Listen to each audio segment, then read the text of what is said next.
Hey, I want to talk about a different type of OCD that can be tricky because we don't see it as such.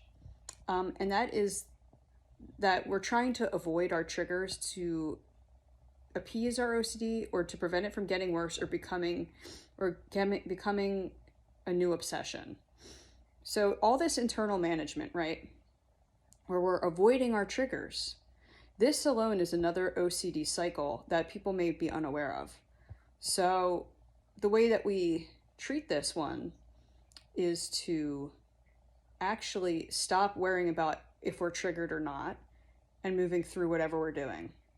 And I know this might cause a lot of distress for people, but for me, I'm including myself included, this is kind of the one that I have struggled with and still do. So I'm going to be transparent about that. But I think the first part is being aware that you even have it to begin with, because a lot of it flies under the radar and we're thinking we're doing our OCD a favor, or that we're actually helping our treatment by avoiding these triggers and avoiding making things worse. But in actuality, it's its own separate obsessive compulsive cycle. So I just think the first part is being aware of it, right? And realizing this is just its own theme in itself. So we have to start realizing that we are avoiding the triggers and stop being afraid of creating new obsessions.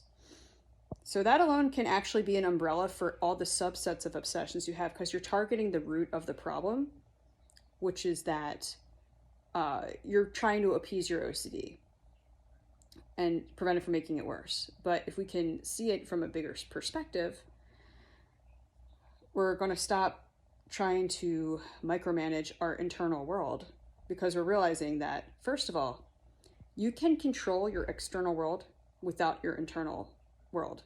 So some people think, this is a different topic, but some people think in order for me to be successful in the world, I have to control my internal state. So I need to do this perfectly or think this perfectly. But in actuality, that's your OCD trying to control itself again and its symptoms. So it's basically the perpetrator trying to not be perpetrated. Does that make sense? So where am I going with all this? Acknowledging that your avoidance of triggers is a compulsion. Even if it's a larger scale, well, I don't want my OCD to get worse. That's the same thing. So we got to treat it as we would any other obsession and see that as an obsession as well.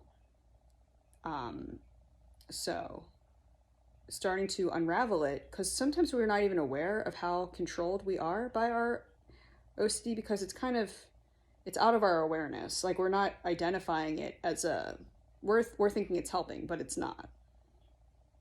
So when you start to see that if I don't do this, then this will make this obsession worse, that's an obsession. So the treatment for that is to do whatever you're doing anyway and let it be as loud and quote unquote bad as the OCD wants. We don't care if the OCD gets worse. So if you can address it as, I don't care if my OCD is going to get worse, you're actually going to lessen the grip that it has on you. I hope this helps.